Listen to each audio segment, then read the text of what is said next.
Open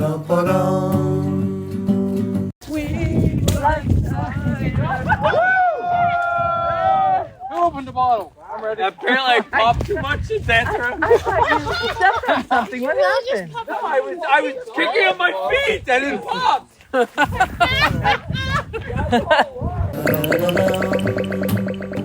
Hello, my name is Rio Windcaller, and I am the producer and cider MC of this weekly podcast, where we speak with makers, cider enthusiasts, and folks within the cider trade from around the world.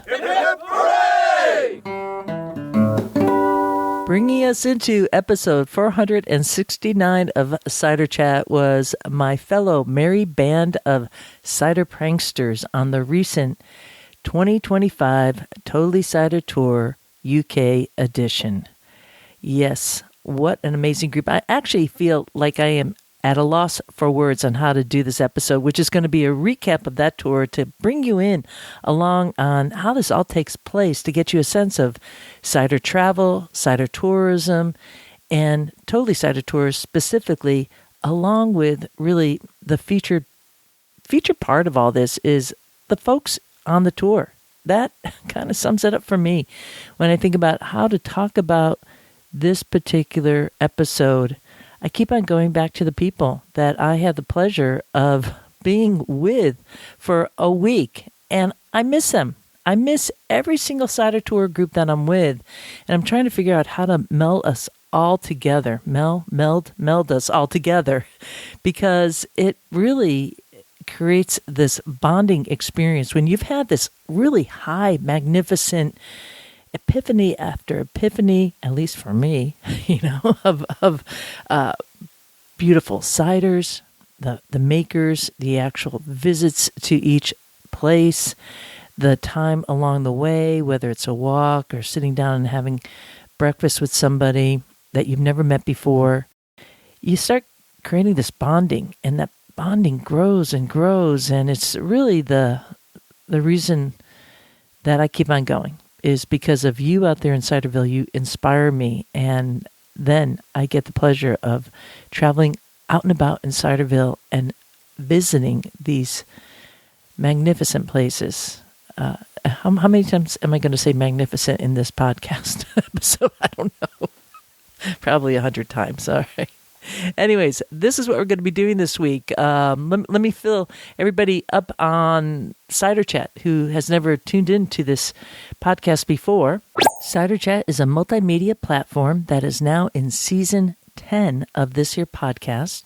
We are approaching 500 episodes that you can listen to and download at ciderchat.com. There is a whole archive of all the episodes, all the guests with photos, show notes, and you can also go to your favorite podcast app and download it there. There's also a Cider Chat YouTube channel, and we have Cider Chat on Instagram. It's at Cider Chat Ciderville, and yeah, Facebook too. So it's all over the place, and really, I kind of see that it has grown. It's kind of unbelievable how things grow sometimes. I've been at the helm of it, but it sometimes takes a life of its own. But it's really grown to be a touchstone worldwide for so many folks out there listening. In fact, I met a couple called Cider Tasting on Instagram at the Raw Cider Fest, and they are from Austria, which has a really remarkable history around pears lining, and I think it's pears and apple trees lining the streets there. There's a real big incentive for folks to plant fruit trees along the way, which I think, if I'm getting the history right, they were planted so that there would be food for the soldiers.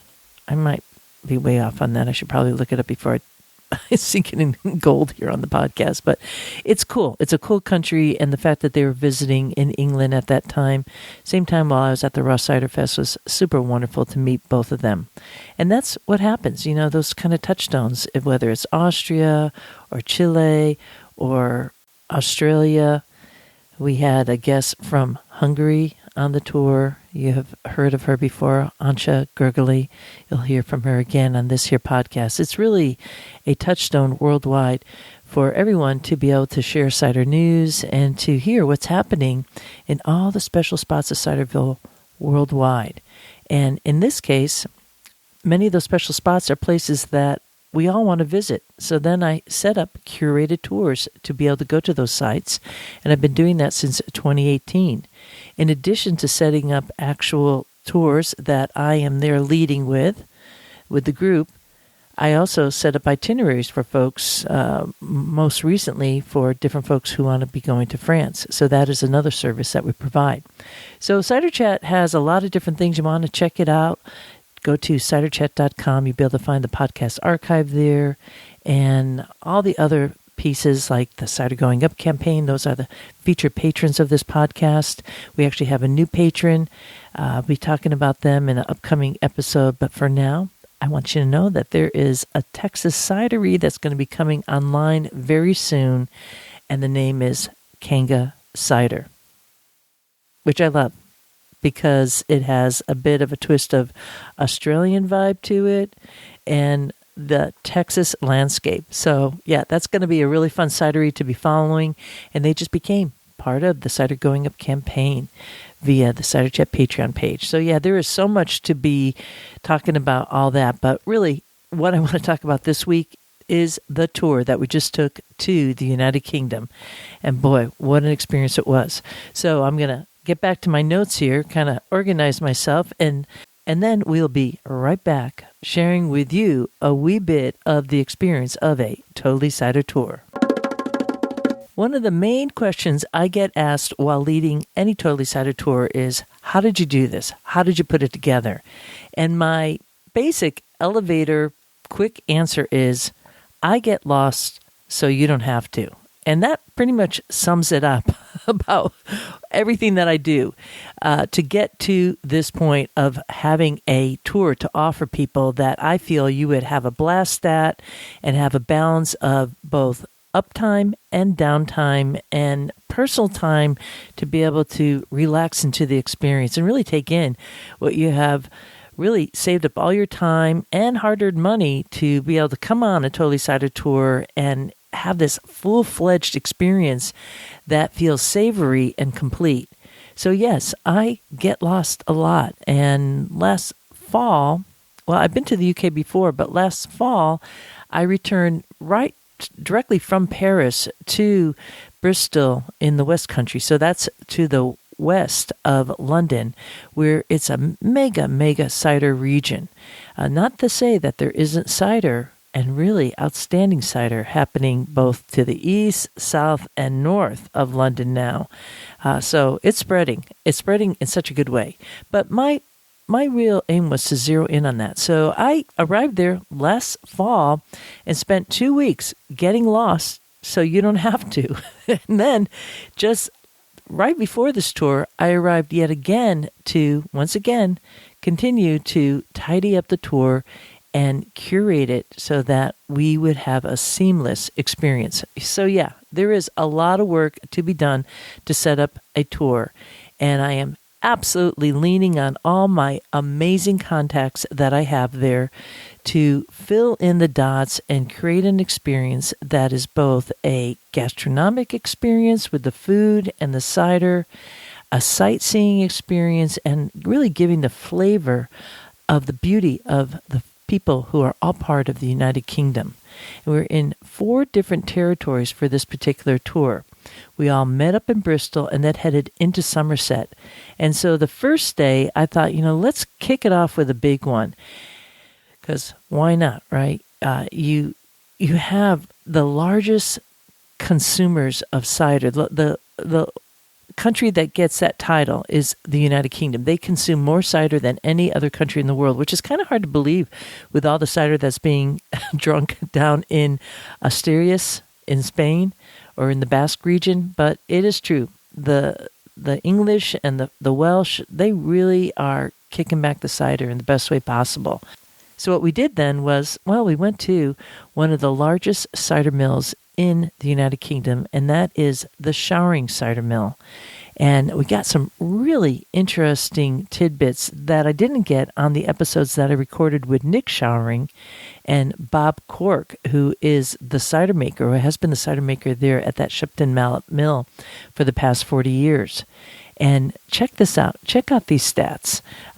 They met the group. It was Bob and Daryl who met the group and led us around. And we were all suited up in our really orangey vests, and we all had our caps on that said Brothers, because that's one of the brands they have, and that's in reference to the Showering Brothers. And that's really an industrial cider, and then they're making the Baby Sham again, which was the Perry that launched that company, that family, into the stratosphere of mega production.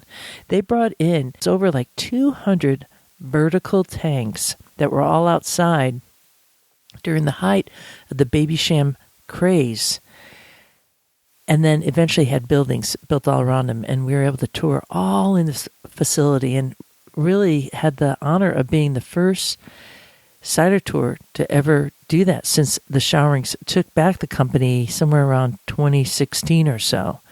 And they brought us to the bottling facility. But before we went there, we got this little tidbit, and bear this in mind. We heard, let me get my little notes here because everybody was helping each other figure this out, that they produce 2 million hectoliters of juice per year at the Showering Mill. That is a lot of juice. And they have these giant turbine presses that are, it's like wizardry. It's just amazing what these big things are churning away. So I started doing the math. Okay, let's figure it out. 2 million hectoliters, that equals 52 million gallons. 52 million gallons. So you think, holy smokes, like that is a lot. How do they get that all packaged? Well, obviously, a big company like that's going to have distribution and be able to break that out. But they took us then to the bottling building. It's something I didn't see on my first visit to the Showerings back last October. They showed us this massive, massive building. It felt like you're in an Amazon, distribution center, right? It was probably the size, well, maybe a little bit smaller than Amazon. It was like the size of a football field. And there we saw bottles being just filled and loaded. And we found out that they, in 1 hour, can bottle 50,000 bottles in 1 hour. So I started doing some more math. I said, okay, well, let's figure that they have 52 million gallons. And how long would it take if they were running 24/7? That's nonstop for 7 days. It would take them 13 days running 24/7 or 40 working hours on 8-hour shifts to bottle 52 million gallons at 50,000 bottles per hour. I don't know if you're getting that math, but if you can, I mean, and you you are somebody who's hand bottling, that just, will make me kind of fall back in my seat and go like, holy gee, some crow, That's something. So that's where we started. We started right off at the biggest producer there in that region, and that is the Showerings. And I just want to thank them again for all their support and to having a tasting of the Baby Sham and the Triple Vintage. That was their third iteration of the Triple Vintage, and that's where they take 3 years at a time and blend it into one signature bottle with the Showering label on it. And really, really treat us super nicely. So thanks again to all them. And then from there, this is still day one, just that first part. We also headed over to Neil Worley's, hung out with he and Kimberly Jones of Honey Cider, had a great tasting there.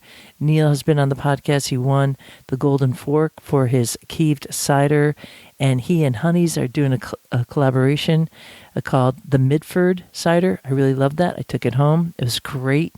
And then we ended our day driving down to Roger Wilkins, but stopped along the way at a water wheel that grinds flour, and I pre-ordered some spelt loaves of bread that we then brought to Roger Wilkins, the Cider King himself, and they brought out all this cheese, and we had big pitchers of Roger's cider on hand and got to meet the Cider King himself. It was just a fantastic experience.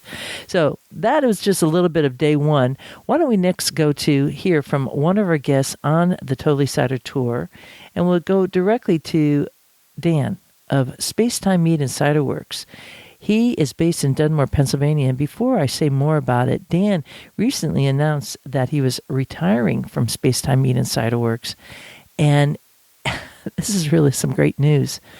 A couple has stepped forward and say they want to work with him and continue on with Spacetime Mead and Cider Works, which means that he gets to do what he really wants to do, which is to ferment and not do the business end, and it's going to be continuing on. So tip of the glass to Dan for creating that amazing front shop for the tasting room there and this cool production facility in Dunmore, which is right next to Scranton, Pennsylvania, and for taking part, he and his wife Lisa, once again, on a Totally Cider Tour.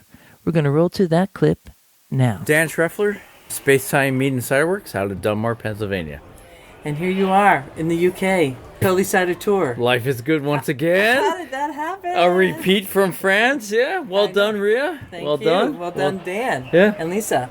Never been in the UK. Had no idea what a UK or English cider would taste like. We have descriptors of what a UK cider is supposed to be, but until you actually taste them, it makes a difference. It's a different beast. Broad range is what we've learned in the last 5 days. Some acid, some acetobacter, some tannins, some sweetness. It's a full range. So when someone describes an English style cider, it's hard to actually say what a true English style cider is. Even now. Well, we saw such a range of them, though. Right. So there's somewhat of the natural ferment, somewhat, there's some keeving, which is it a French style, is it English style? Mm-hmm. The natural cider, and then also some actually pitch yeast. So what is English style other than the tannin characteristic and actually more of a wild ferment character? How do I describe an actual English style cider? I think it's the apples or Yes. the pears that are really unique to the terroir here. That's how I would differentiate it. And so if you tasted English cider anywhere in the world, you would notice that often the tannin components coming and the particular apple varieties that have their own uniqueness to this part of the world. That's fair. That's definitely. That's all you could really say. That's it. So it's the varieties that are grown. Yeah. What's the terroir of the area? Mm-hmm. And not to say that you can't grow those same apples in the States, mm-hmm. but I was surprised by the range of flavor that came out of the English style. Because I expected I expected a speckly tea and apple character. Okay. And then, but we saw a lot of acidity. I would say acetobacter bordering on vinegar, and then also a lot of sweetness because of some back sweetening going on, kind of stuff. And maybe that's emulating an American style to make it more approachable or whatever. Modern style, yeah. So mass-produced. but definitely the apple characteristics are unique to the area. Once again, I'm so happy that I've come on this journey, because otherwise, we talked about you could be certified in X, Y, and Z and read it in a book and pass the test, but until you actually taste what's going on in Herefordshire or Somerset or wherever you happen to be, and then I was on the tour with you in France, Normandy and Brittany. Right. Until you actually taste those, Yeah. you don't know. Right. Yeah.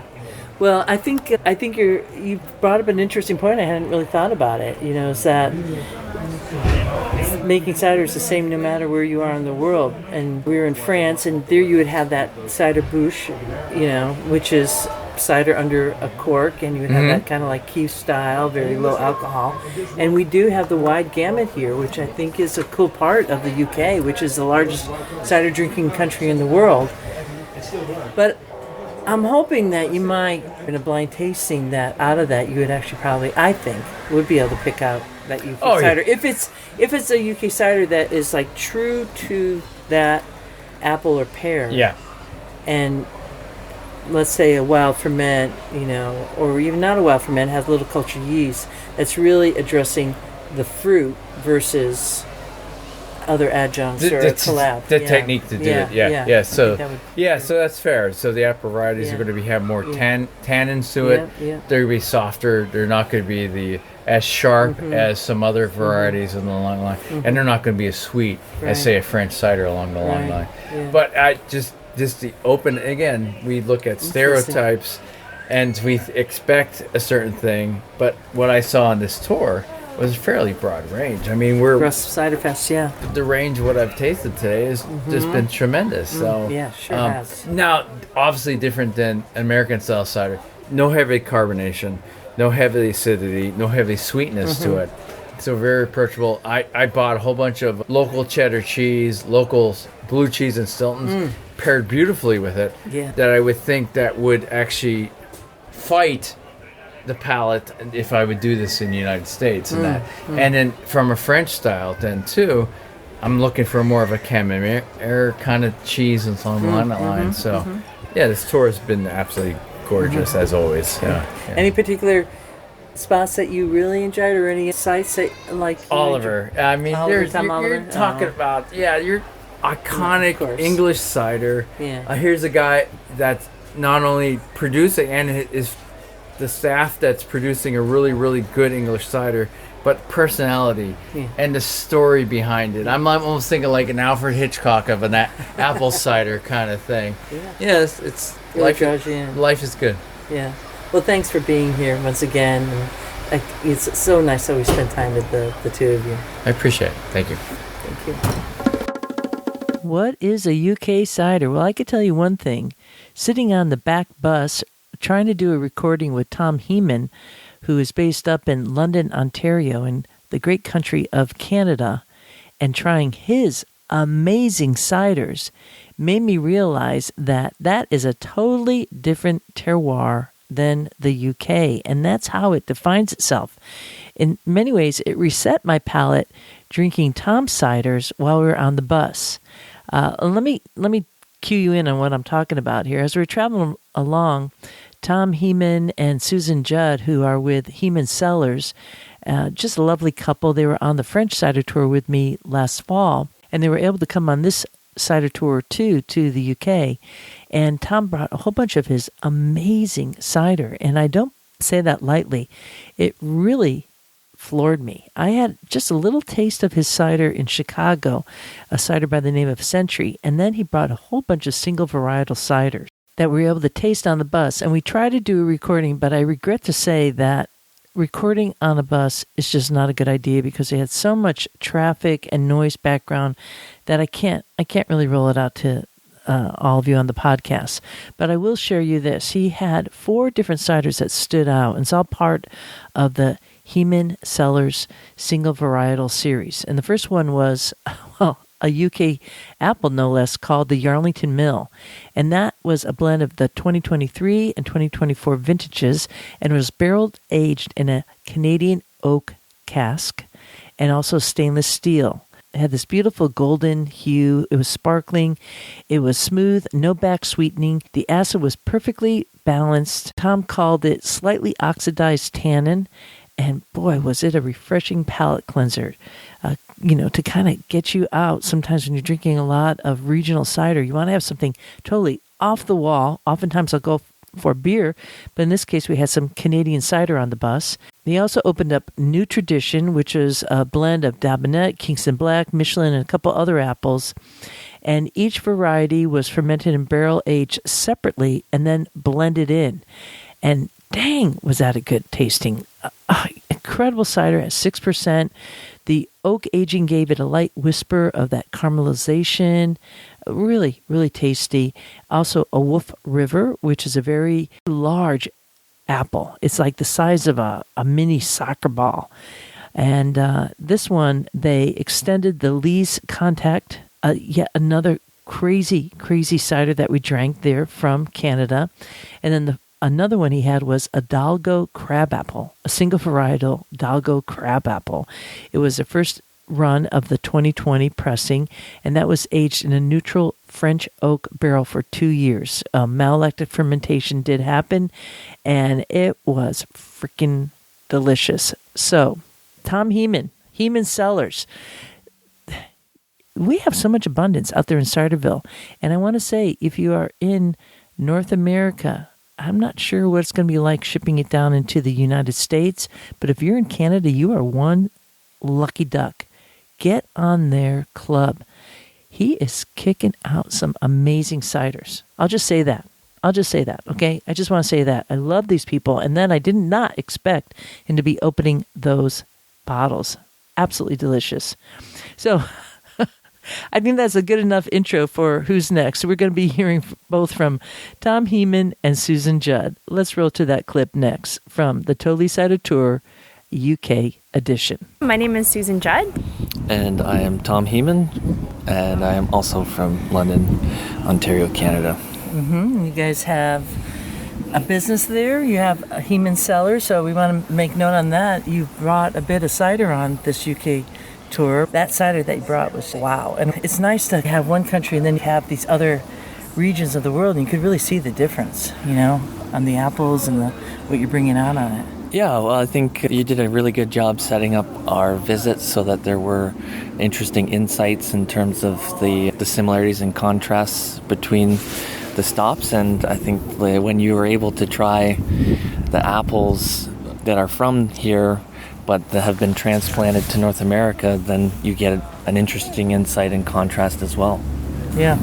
Was there any particular highlights of the tour? One of my favorites was Wildings. I think it was just really fun to be out in the orchard with Sam and Becky, and such a cool story that they have and some really beautiful products. So probably one of my favorite stops. Mm-hmm. Yeah, definitely the culinary approach brought over to cider making and an appreciation for the local history that brought about the Somerset tradition or influenced it to the turn of the century. That it's nice when you get the full sweep of the landscape and the history reflected in the bottle. We went on the French tour, and they're known for their food, but I stand by, you can't beat an English breakfast. So I really enjoyed the English breakfast, and I think England has such a, similar to Canada, such a multicultural approach to food, so we were able to taste lots of different types while we were here, which I really appreciated because that's how we eat at home. So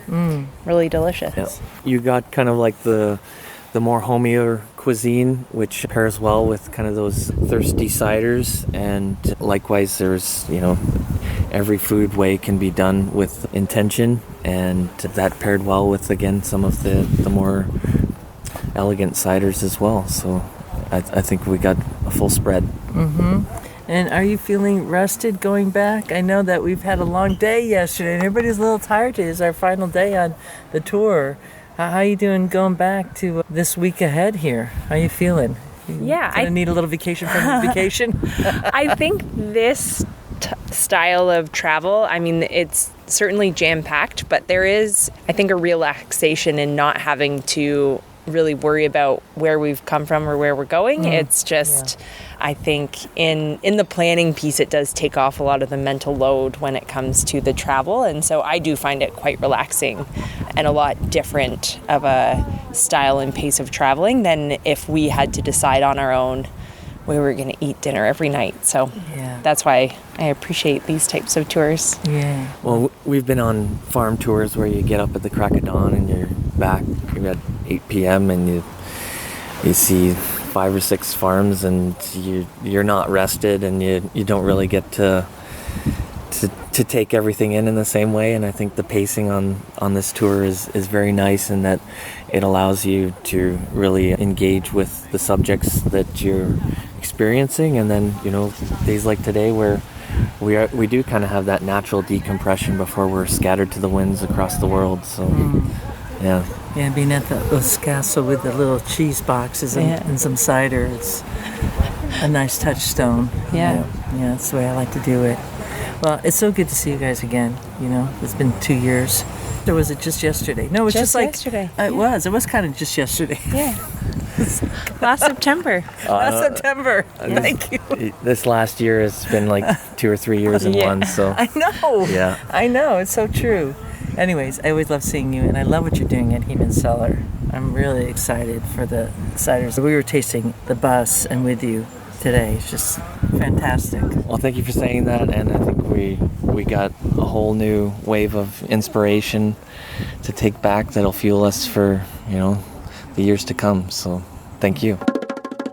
We also had a bit of cider from Hungary, from our dear friend Ancha, and you're going to be hearing from her next, as she, too, was able to come along once again on a Totally Cider Tour. Hello, my name is Ancha from Obeliget Garden Projects, which is in Hungary.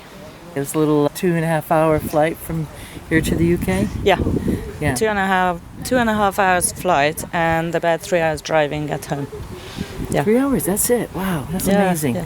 Which means that folks can easily travel to your little special spot in Ciderville too to go visit. Yeah, quite easily. Yeah, we want to encourage that because I know you got the Hungarian scene going on there. Ancha has been on the podcast, episode 432. 432, yes. Yes, so do check that out. But I saw you recently in the fall in France, and now here we are on the UK Cider Tour. Yeah. Tell me about it. How was this tour for you? It's like 2 different countries, but Well, beforehand, I was really wasn't sure how I could justify a UK cider tour for myself because I'm here quite often. But then listening to you with those little snippets that just basically did it for me. Also, I was really interested in seeing the Showering Cider Mill, and because you can't go in as just one person, then tours. Yeah. So I wasn't really sure how I could, explain myself. But anyway, then I just decided, you know what, I deserve it. YOLO, you only live once, yeah. You took it on. Yeah, and I'm really glad I did. I mean, the first day, seeing Showering and then finishing at Rogers, that was just the 2 extremes. Yeah. Really good contrast in a good way. Yeah. And then, highlights. I mean, the whole tour is so wonderful. So thank you very much for that. Yeah. No, honestly. Wilding, I love those 2. And I love the way they think about the orchard and all their ciders and the philosophy and everything. And I think Tom Oliver really put in a kind of a royal reception, didn't he? Yeah. With all the food and the ciders and everything. That's Oliver Cider and Perry. Yeah, always. that was really good. I loved the supper with James Forbes, a little Pomona. Yeah. So that was really good as well. Everything was really good. How about that hike up at Malvern Hills? Oh, that was fun. We went up in the rain and then half the group turned around. Well, almost the whole group turned around. But then I just said, look, I'm going to do it anyway, so if anyone wants to come. You were a good instigator because you got to saying to people, you may never be here again, so keep going. And there was a small group of you who went around, right? And I took pictures of the guidebook because this was a guided walk. Right. So every now and then I made them stop and read out the... Love it. Love it. And you left in the pouring rain. I was like, you could wait 15 minutes, but everybody marched off in the pouring rain. Yeah. And you really took it on, much like the folks in the UK. They deal. Right? Yeah, that's it. I mean, you're probably never going to go back there. Yeah. Even if you want to, life might get in the way. Right. So, yeah. And was this your first Raw Cider Fest? Yes. Oh, yeah, that was really good as well. We've done a lot. It's hard to remember everything, I know. Yeah. No, I'm really glad. I'm really glad I came with a group of like-minded people as well. Yeah. Because everyone's just great on this tour. Yeah. And we learned a lot from the makers and from you and from each other. So. Quite special. Yeah. It's always a pleasure to see you. And, when I say goodbye to people on a tour, I always feel a bit sadness because I'm not sure when I'm going to see them again. Oh, yeah. You have tears in your eyes now. But to be able to see you here is just like, it's incredible. It's really special. Well, and you're a special person. What you're doing in Hungary and where you're bringing your business and your enthusiasm inspires me. Oh, thank you. Yeah. Definitely follow Ancha on Instagram. In fact, all these folks, Spacetime, Mead and Cider Works, Human Cellars, and Ancha. She's at Obeliget Garden Project. She is slaying it with her ciders.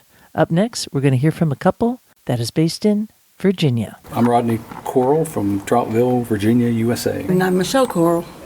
In the same place. Same place. How convenient is that? Oh, I guess you're together. So here we are on this tour in the UK.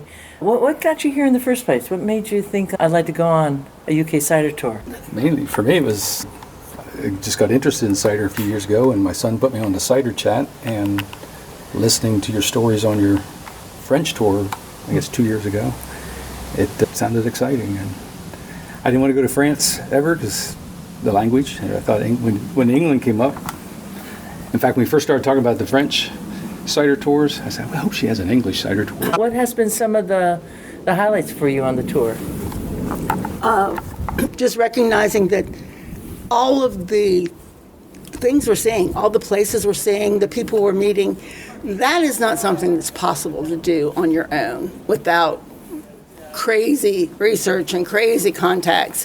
Whereas coming on the tour, we're with a group of people who enjoy cider and want to do the same things we do, and it's all arranged for us. We don't have to worry about hotels or, you get here, you stick with the tour, and Highly recommend it. Yes. Next year. And was there a particular stop on the tour that really stood out to you? For me, the highlight for me is I never tasted Perry before. Okay. And from Showering's Baby Sham on, I've been drinking Perry all week, and probably way too much of it, but I haven't really had a bad one yet. I've had different ones, but not a bad one. And I've had some ciders that I really didn't like, but the Perrys have all been excellent here. I'm looking forward to going home and getting some scions this winter and grafting some myself. Fantastic. Michelle, what are you thinking? I have not been as involved with the actual what goes into cider as he has. He he's an amateur cider maker, and I have just sort of been that support there. Okay, yeah, if that's what you want to do. But just like I said, just learning about so much and meeting so many different people and seeing so many different methods, basically different different ways of thinking about how they're going to make it really opens up the possibilities, I guess, just on your own as a cider maker. Yeah. Well, I want to thank you both for coming along. It's been a pleasure. I've had a ton of fun. Walking through the orchard and singing with you yesterday was a highlight for me. I feel like I have these more friends down in Virginia now. You have to stop by sometime. You betcha. I think you out there in Ciderville are noticing a little bit of a trend here is that folks on this tour really fell for Perry. And that is just absolutely fantastic news for all of us here at Cider Chat Central. Indeed, Rhea, indeed. I do believe that they have seen the light. True that, Perry Pear. Everybody was so excited. I mean, we went to the National Perry Pear Center and we met up with Phil Kester there. I think we're going to be rolling something out from that visit with him. I sure hope so, Rhea. It was a great time. I love them all. I know, Medlars. It was really a lot of fun. But for the most part, throughout this tour, we were kind of missing one particular palm, weren't we? I was a bit busy. Yeah, I guess so, Mr. Quince. We didn't really see you until like the very end when Tom was in the middle of the bear pit in Bristol, of all things, which is, for folks who don't know, the bear pit is basically a green space in the middle of a rotary in Bristol, which is a pretty big city in the West Country. And there was a quince tree. And Tom found you. Roger that. I had been hanging out with my other quince relatives while there. I was quite busy. Yes, Mr. Quince, we know. But you did miss the Perry Pear Orchard. Is it time to move on? Yeah, let's move on. We're going to head next to, because I don't want to have you talking palms arguing over what orchard's the best. And to be truthful, Mr. Quince, everybody was missing you. In fact, let's roll to this next clip now from both Rachel and Mary. We were starting to collect bail money. Okay. Rolling. Hi, my name's Rachel Shea And Mary from Kanga Cider. in Blue Ridge, Texas. Blue Ridge, Texas. What part of the state is that? That's northeast of the Dallas-Fort Worth Metroplex. So a future destination for people to put a little pinpoint now, because Kanga's getting revved up, right? We're getting revved Release, up. yeah. They're nodding their heads. We've got some product that we're on the verge of getting out there. So, yeah, we're making some progress here. So How exciting. How exciting. I know it's been a couple of years in the making. And here you are. We're standing in Wales right now in the castle grounds, taking in kind of our days here on the Totally Cider Tour. Can you talk to Ciderville a little bit about your experience here on little highlights that you had or anything that was notable? The thing that I really enjoyed is the perry that we got to experience. Sure, this is the cider tour, right? The UK Cider Tour. But the tradition of perry that has been carried along throughout many centuries in the UK is amazing. And we've gotten some pointers from all the makers that we've visited throughout the week, which has been really helpful, starting with showerings and understanding some of their really technical processes that they do, moving on to, I want to say Wilkins cider, but I don't think that's right, but seeing Worley. Worley had some really excellent techniques, and then of course kind of wrapping it up with Tom Oliver and his perry process, and also being able to spend a little bit of time chatting one-on-one with the makers on getting some ideas of what are some things that we should be considering from pear varietals if we want to expand our orchard out in Texas. Do you have pears planted?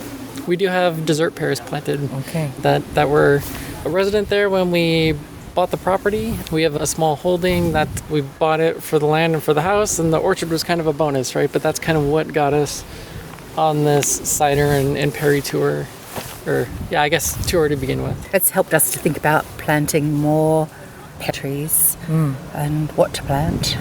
So it sounds like perry forward, but you do have cider apple varieties that you have planted there, Yep, right? we've got a lot of Texas heirloom and southern apple varieties. So we've got Arkansas Black. Stamen Wine Sap are supposed to be good down to zone 9, so we've got some of those. We've got Granny Smith. We've got Yates, which is a heirloom tree.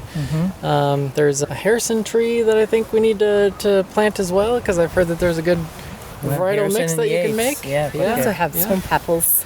Yeah, we have. You planted them, but we have some Pacific swamp apple trees that we bought from Burnt Ridge Nursery. And up in Washington State. Yeah. Yep. So we sourced some Kunis teas from works there. Yeah. So they sent us down some trees, and we've been nursing them as well. So they also have Sorbus domestica at that nursery too. So if you want to get one of those trees in, because it's kind of showed that it can help a little bit of sun protection, and it could really grow in a very dry climate. So I think every orchard should have a sorb in it, but that's just my own particular feeling about it all. Anyways, any other highlights that you like to share, or folks are considering doing a Totally Cider Tour in general? Well, for me, it was all the different types of orchards and how they were orcharding the spaces between the trees, and whether they had a lack of intervention or no intervention or some intervention, and what that might be. That was so fascinating for me to take away and to see how they may have pruned the trees or not pruned the trees and grafting the trees. That was really interesting to see the braiding of grafts as well. I really loved that. So me too. I love seeing that. Yeah, that was really great. The sheer amount of ciders and perries to try at Ross Cider Fest was absolutely amazing. If there are those that are trying to seek the certified sommelier exam, I had some conversations with Dan, and Dan was like, yeah, I got the certification, and he said that one of the really helpful experiences that he had was the French cider tour and now the UK cider tour to help better understand the different styles of cider and to really bring that perspective that you need for becoming a certified sommelier. Yeah, I would agree. Everybody's going to get their master sommelier whenever they attend a Totally Cider Tour to that particular region. I also have to add that the food, I know this is a cider tour, but the food has been excellent. The dinners and things like that. So thank you for that. Oh, I'm really glad to hear that. I don't think you could just think of cider without food. It goes hand in hand. And that's part of the experience, is to really look at the local culture and to try that. And the UK is multicultural, isn't it? So it's not just fish and chips. I haven't had fish and chips at all, actually, bizarrely. But the lamb chops were amazing. The lamb chops with little Pomona cider, and then the wonderful speech that Debbie gave at the end. Malvern Hills that was great. Yeah, lovely. Well, we're at the castle. I'm not seeing Mr. Quince here. We're on the search for Mr. Quince at this point. Do you have any bail money that I could borrow from you, Rachel? Because I think we're going to have to go down to... We haven't seen it anywhere, and I'm thinking, I see a pound and 50. Okay, I don't know if that's going to make it, but, the talking pomps have been following us along throughout, and I think How much that's the does next it cost to bail him out? Well, it depends on who's holding him. So how about this? I think we have a sponge cake and one piece of our luggage, right? So we spend the £1.50, we buy a nail file, slip it in the cake.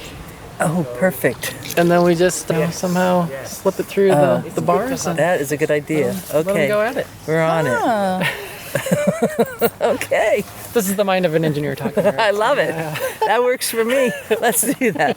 Hey, thanks a lot. It's really a pleasure to meet you on the tour. I've met you before, but to spend the time with you, it's been really a pleasure. And couldn't think of better people to be hanging out with here. Thank you, Ria. It's been a wonderful trip and a great pleasure. Yeah.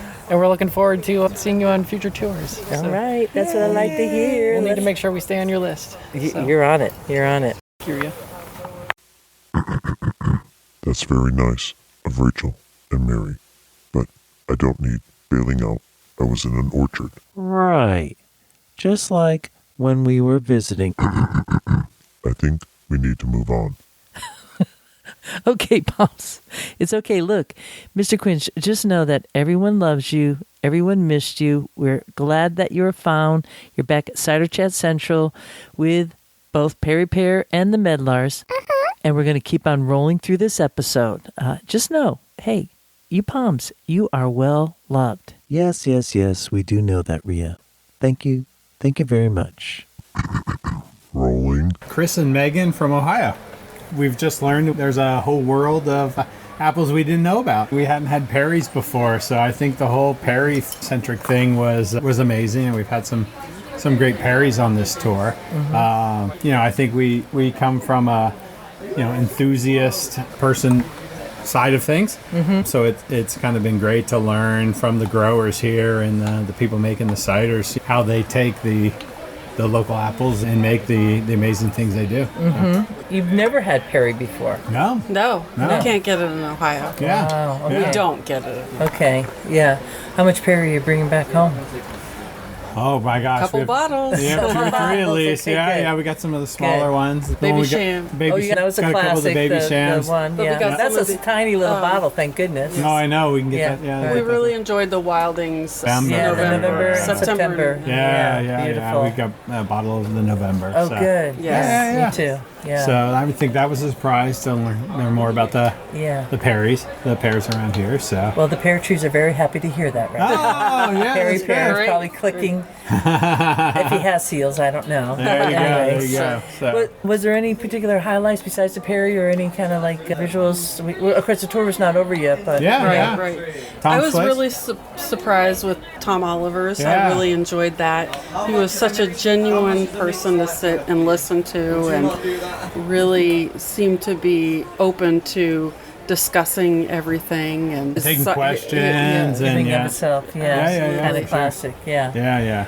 I'm a barrel guy. I do whiskeys and other things coming from America, and I love my barrel aged whiskeys. So it was fun to see some of the stuff that's put in the barrels, whether it's just there to rest or whether it's getting some of the properties from the barrel. It's some of the complexities that come from that were fun to see.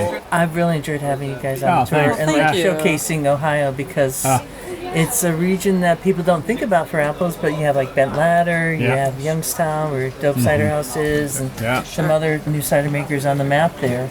Maybe you could encourage them to plant some Perry pear trees. Yes, there you go. Yeah, I mean, we've got a good apple orchard not too far outside of town that, of course they do the menu of stuff that's hey, the Fujis are going to come available in, second week of August, and kind of the schedule of when all their apples are going to come together. But those, I think, are more just the eating apples or other things.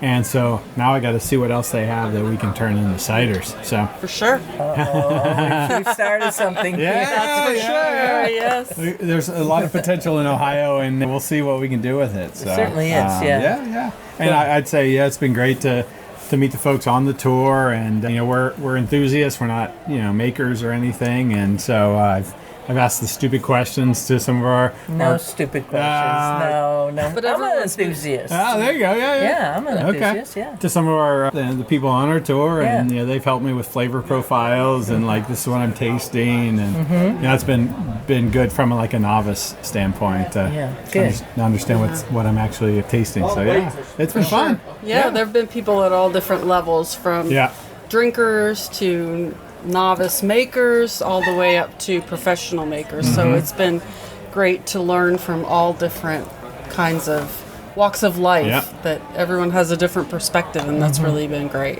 And you guys have traveled some ground, because every time I see you when we have like a little break, you've just taken a walk from some part of town that I haven't been into, and you're like, oh yeah, we just cruised around there, and by the beach, or like, I don't know, you went somewhere and always walking. So it's really nice to see you doing that, and sharing the experiences. You got to take the time when you're in these parts of the world to see the things around where we're at, because who knows when you'll get back. Luckily we get to travel, a lot, but it's a big world. So it's you never know when you'll be back in this area, or if you're in other parts of the world. You got to make sure you see them while you're there. Right. So. We've enjoyed it. We really have. We were talking about France this morning, so we might put you on the wait list then. Okay. Oh, you're already sold out. No, I haven't released it yet. Okay. I released it. Okay. Fall of 2026. Okay, but that sounds like it would be a totally different experience. Each one is a different glass. And that's what's so fun. Yes, both exactly. from this and the culture you're in and all that. It's so much fun. The people here are awesome, aren't they? They've been so nice. We're not done yet. My glass is empty, and I need a little bit right now. Right. So are ours. For sure. So. Let's do it. All right, thanks. Thank you. I would like to thank everyone out there in Perryville for supporting this podcast. Do become a patron of Perryville by going to the Cider Chat Patreon page. You could find it by looking for Cider Chat and Patreon. That's spelled Perry. Wait. Perry pear. No, it's not spelled that way. It's spelled Patreon. Cider Chat and Patreon. My goodness. You are on a roll. Yes, Rhea, but of course I am. Everybody's talking about Perry. There's no doubt about that, Perry pear. It was quite the drink of the day, including all the wonderful ciders. But, it's sometimes what folks don't have that really becomes highlighted. And there were so many stops along the way, many that haven't even been mentioned, partly because there was just so much going on. Folks had to be reminded that we also went to Weston Super Mare, which I found out I was saying the wrong way. It's Mare, not Mar, and hung out at the Black Cat Micropub, had a great dinner there. And we also made a stop at Hedger's, and I'll be getting back to that at a later episode. But that was a nice visit, too, and had some of their wonderful pizzas. Not to mention the kickoff at the Apple Boat and the Orchard Inn in Bristol. And yes, the Little Pomona and Malvern Hills, we've been talking about that. Yes, Rhea, of course. But really, everyone has been talking about Perry. True that, Perry pear. Anyways, Mr. Quince, let's keep rolling. Up next, I think we're going to be hearing from Oregon? Roger that. Somewhere in France. Are we nowhere?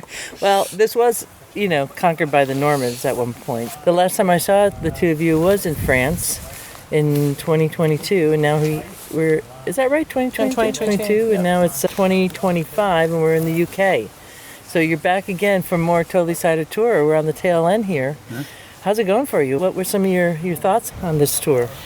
I will just say that just like in the French tour, it was a wonderful curated selection of compare and contrast the different styles, the different scales of the makers, and so that was really nice to see all the different types of cideries and their makers.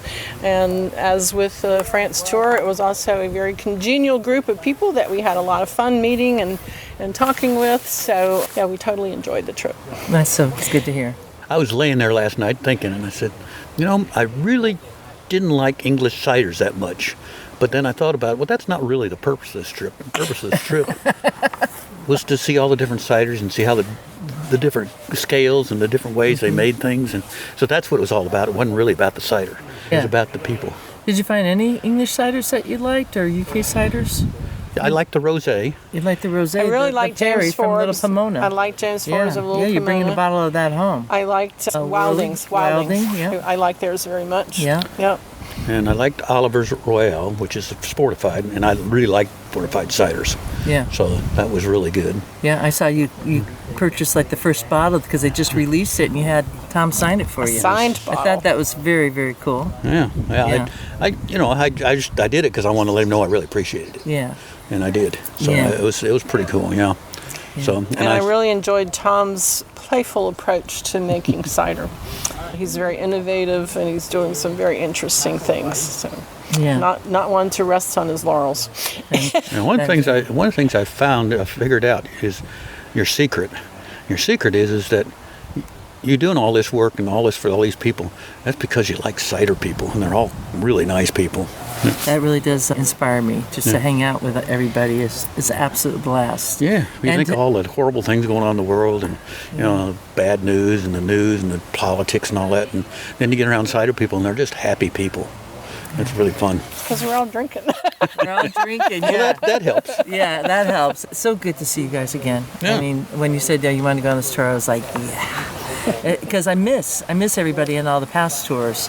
So we're speaking to you who have been on our other past tours, wherever we were in the world. We miss you. And, well, it looks like you have a lot of repeat customers because I do have like half the group are repeat customers, which is tremendous. So people are enjoying the trips. Yeah, they are. Thank you. And we should say where you're from. We're from Southern Oregon, around Medford. All right. Thank you, Deborah, David. And originally from Texas. Originally from Texas. Okay. All right. I didn't know that. Yeah. I was talking to vendors at the Cider Fest, and the guy was making brisket. I was talking about his brisket, and he used a cinnamon and prunes, and I don't remember what else with it, but that was used for a marinade for it, and it was very good. And we talked about Texas barbecue. I told him you need to go to Austin. Yeah. But that was fun talking to vendors. Yeah. Really nice people. Really nice people at the Ross Fest. Well, thanks again. Thanks for your time. Yeah. On this tour, we had guests from 4 different countries. That's 4 different regions of the world, each unique unto its own. And of course, even if they're from the same country, they're from very different regions, which is part of the flavor of every Totally Cider Tour. And certainly this guy here coming up has a whole different vibe, and he really lit this group on fire. So let's take it away and hear from... I'm Thomas. I come from Sydney.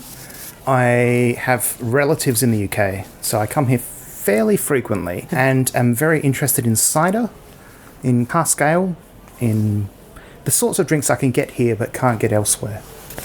So when I was planning my trip to the UK this year, for family and for work and for a variety of other reasons, I just kind of Googled for cider tours in the UK and came up with Cider Chat. Voila. I have not all, but most of the English language qualifications in sake, Japanese sake, and a few whiskey. So in Britain, it's now the Chartered Institute of Brewing and Distilling. So I've got their certificate in distilling. So it's a hobby of mine. You're a bit of a professional drinker there. I have a drinker business card. What is on your business card? Oh, all of those things. I probably have it. All right, he's grabbing for his bag right now. He's going to pull it out. A drinker's business card? If I don't give it to you, then the only time I ever give it to anyone is in Japan. You know that I want it. What does it mean to have a drinker's business card? Well, so a business card, it's your company, your title, etc., etc. Yeah. I don't have a company, and I don't have a job title, but I do have a list of pieces of paper that various people have given me. And look at that nice little box. It's coming in a little wooden box. So in Japan, business cards are a big deal. Not everyone, but almost everyone, like a formal business situation, everyone starts by exchanging business cards. This is, in fact, from Tasmania. It's a Tasmanian native wood. Beautiful. What would be the wood? Oh, good question. No, but it's native. It's probably to Tasmania. blackwood. Okay. Possibly blackwood. I bought it at... Very slim profile, little sliding it's top. Lovely. But I am a drinks enthusiast. If Japanese people would like to pronounce my name, that's how you pronounce it. You have it in the Japanese And language. that's the list of... So it says advanced sake professional. It says international Kikizakishi. Kikizakishi. shoe advisor, and then you're going on the different levels, and then certified cider guide. Well done. Is this what you expected for a cider tour to be? It wasn't what I expected. What did you expect? So most of the booze connoisseur tourism, let's say, that I've done was focused on like particular craft, the special, fascinating end. But you've managed to capture the wide range of producers in the British sake scene. So we've gone from the very, very large macro end of the scale. The second largest cider maker, yeah. Yes, that sort of thing. All the way down to talking to the people, the individual makers, about the particular things that they've chosen in their very carefully detailed, babied, high-end, the very craftiest craft end of the spectrum. So it's an interesting... The previous tours I've done from other people in other markets about other beverages have kind of focused mostly on the high end, like the experiential, there's only 12 bottles of this. Yeah. That sort of end. But you've covered the gamut on this tour between the very, very large producers serving an enormously broad market down to the very micro producers who can tell you and would love for you to experience the particular tannin in a single tree. And it's really intriguing to experience that gamut, that vast range. I appreciate that feedback, because I think it is nice to like understand the broad reach of one country or one region that you're in. So was there anything that particularly stood out for you also on the size? I mean, you're quite familiar with the UK. Yeah. Have you been to this part of the world? No. This part of the my country? time in the UK is mostly around London for work and the north for family. So I came to Bristol Cider Salon 4 weeks ago, was it? 5 weeks ago? And that was the very first time I'd ever been to Bristol. Okay. I've been to Bath before, but it was Bath train station and then go to my aunt's house. That's right, yeah. So my kind of broader experience in the kind of the southwest of England is relatively limited. And this has been a nice exposure to the Malvern Hills, to the wider Bristol area, to Somerset and Herefordshire. It's nice to see more of the country and more of the producers in a wider range of wider area of the country. You've been a great asset to the group to kind of encourage us to keep on meeting up and going out. Yeah, and stuff. the bad influence. Yeah. Well, I think you would make your country quite proud. The Aussie side of the 6 o'clock, the 5 o'clock swill, the 6 o'clock swill. Yeah, we've finished the day's work. Let's start drinking. Now, what about the ciders you've been drinking? Because we have really been seeking out, at least I have, like dry ciders. Yeah. Of course, we've had the whole gamut here. Where do you see your preference here? And has it changed or has it evolved a little bit from the tour? No, not really. I've encountered a lot wider range. So the last couple of years when I've been in London, I've gone to the Borough Market and visited London Cider House. I've been to Fine Cider's shop last year when after they'd opened, and it's, whilst I'm in the UK, in the south at least, cider is the sort of thing that I'm trying to seek out and drink. In addition to cask ale, in addition to the good beer producers in London, the people who are making a traditional porter, those sorts of things. So my tastes haven't really changed so much as being able to taste any keeved perry at all, any keeved cider at all. In Australia, I follow a few of the Australian producers. Yeah. I'm a member of the Willie Smith's Cider Club, so I get the kind of From Tasmania, the 6 monthly box, and they produce single varietals from Yarlington Mill, from Kingston Black, from these sorts of things. They produce a canned product of sour cider, which is excellent in the Australian summer as a kind of a thirst quencher, quencher, as a fun drink that you can drink and not get tired of. Right. It's acid driven, like sour cider. So there's plenty of cider at home. There's plenty of people. There's a few people making very interesting cider from foraged apples of roadside trees. There's a diversity of things, but one of the big issues in Australia is that you have to discover people first. So if you're particularly interested, you can go to the Australian Cider Association, maybe, and use their map and use their list of their list of members. Of course, it's not a list of producers; it's a list of members. Right. And to kind of get access to some of the more far-flung people in the Mornington Peninsula, in Victoria, in the southwest of Western Australia, in Tasmania. There's plenty of people growing apples all over Australia, making cider all over Australia, but it can be hard to find. Like there's I hear you. People can relate to that.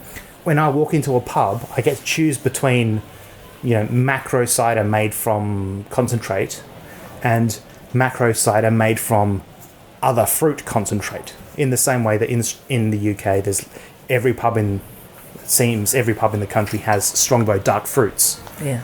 Like they've taken even the word cider out of them.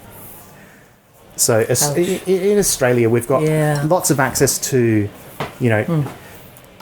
cider in pubs, but often it's recorder bottles, which is kind of water. Which is water. I would recommend this tour to anyone who wants a broader understanding of cider, the cider industry in the UK, and the breadth of cider in the UK. I think visiting Showerings and having dinner with James Forbes, like that's a breadth that unless you have personal connections, you're just not going to get. In my research, in trying to find something that either would fit into my current trip or like a later trip, cider tourism in the UK is really, really underserved. There are a number of people who are cider makers who are tourist destinations, but in general, cider tourism doesn't exist in the UK. And this is one of the kind of the shining lights of getting out and visiting producers and understanding what it is that they produce and the situation that they're in, so that you can to situate yourself in that. So if you want to understand UK cider, this is a really great place to start, because the alternative is spending 3 or 4 months and hiring a car and not being able to drink anything, and we've been pouring it back and doing the groundwork that you've already done. Well, thank you. It's been an absolute pleasure meeting you, and I hope it won't be the last time. It won't be. Lovely. I think next time I'm in the Northern Hemisphere and you are also in France, we may have a confluence of... Oh, lovely. Well, France... Okay, all right. I really want the options are open. I love Calvados. Ah, okay. I love Eau de Vie. Yeah. So, yeah. We're on the same page. Yes. Yeah. Before we head to the last audio snapshot from this Totally Cider Tour to the UK, I'd like to remind you that now is a very good time to get your name on the wait list. The to know, it's an early release wait list for the next Totally Cider Tour rolling out and about to Ciderville. And of course, you've been hearing me say France. Yes, I'll be going to France once again in 2026, and that's typically the last 2 weeks of September. And I'll be confirming that as this year rolls on. But don't wait until I make that announcement, because I am already collecting names and that list is growing. And I do it as first come, first serve. So send an email this way to info@ciderchat, put in the subject line Cider Tours, and let us know how many folks are in your party. My name is Bryce, and I'm from Santa Cruz, California. And I'm Debbie, and I'm also from Santa Cruz, California. You guys have been on another Totally Cider Tour to France. This is your third tour. You're in Monterey. That's right. Yeah. That was in 2018, I believe. Wow. It's hard to believe. And here we are in 2025. So whenever I get to see friends on the tour again, I mean, right there, I know it's like a winning number. Yeah. So I want to just thank you for signing up and coming along and tolerating me. But damn, did we have a lot of fun. I'm just going to interject that. Please, yeah. We always do. So many. I would say I wasn't necessarily anticipating anything in particular, but some of the highlights were seeing the wide range of cideries and methods. I loved learning about the rural method, and Wilding. we started off with the showerings, and we saw their method, which was large-scale industrial. 50,000 bottles being unbelievable bottled an hour. That was hard to fathom and really surprising, a surprising way to start. And then to see the contrast in all of the different, I was actually quite surprised by the perry makers and the amount of time we spent learning about pears as much as apples. So I am just an enthusiast. I'm not a grower or a maker, so I'm just along for the ride. But I have learned so much. And there's quite a variety in perry. We tried a bunch that I would say didn't have any characteristics of the perry that I thought I understood. So sort from of France, pretty much, right? From France. That's true. That's true. I came with a different experience of perry. I loved the museum, the cider museum that we got to see in Hereford. Hereford. I loved actually all of the food on the tour. You know, for anyone who's thinking about future tours, was exquisite. And I thank you, Rhea, for planning so beautifully. I think that you're just wonderful at pacing us, and you have a sixth sense about how to, we go, and then you kind of create a nice window for a respite, and there's a lot of choice. You can, go off on your own and do something that's peaceful, or you can keep going if you want. You can take a nap, and then we're back at it. And somehow that sort of roller coaster of a pace works well. I don't know how you do it, but thank you for that. And it takes a lot of effort. Yeah, so I should stop. It doesn't take any effort at all. No, it's just what we do. Like the cider paces us. Cider teaches you patience. That's clear. Yeah. And I'll just stop by. I could go on and on, but I'll just say that I really appreciate your relationships that you have cultivated over the years with the growers and the makers, and that just comes through. So I really, every time we are at a new place, you can tell that they have a lot of respect for you. They know your work. They know your knowledge. They know your commitment. They treat us, very with an extra level of familiarness. I think because we're not. It's not like a tour bus just dropping off in the middle of. At these people's cidery, it's a friend. So so that comes through in every single way. Right. Yeah. And I'll stop there and hand it over to Bryce. The difference between this and the French tour, my favorite drink I think is perry, and I didn't realize how difficult it was to grow pears. And I know a lot of that was said by the growers in France. I forget which one of the makers was saying, you'd have to be insane to go into growing perry. It's just a nutso thing to do. But I appreciate that someone's willing to do it because it's a delicious drink. Sure is. Yeah, we have had some good perry. We had a lot of good cider. Yeah. Well, thanks again, you guys. It's so good seeing you. Yeah, likewise. And squeeze Santa Cruz for me when you get home. Okay. Absolutely. And you have to come visit. I will be back. You could be guaranteed. Awesome. Thanks. Well, I sure hope the takeaway from this here episode is that whether you are a first-timer or a repeat guest on a tour, everyone agrees that Totally Cider Tours offers access, education, and camaraderie that can't be replicated alone. And as David of Oregon, who I beg to differ does like cider from the UK, he said it best when he said, it wasn't really about the cider. It was all about the people. And with that, I leave you here. This is Rhea Windcaller signing off for now. Looking forward to seeing you in Ciderville. There is a reason why we do it like this. There is a reason why we do it like this. There is a reason why we do it like this. There is a reason why we drink it like this. There is a reason why we do it like this. Yeehaw!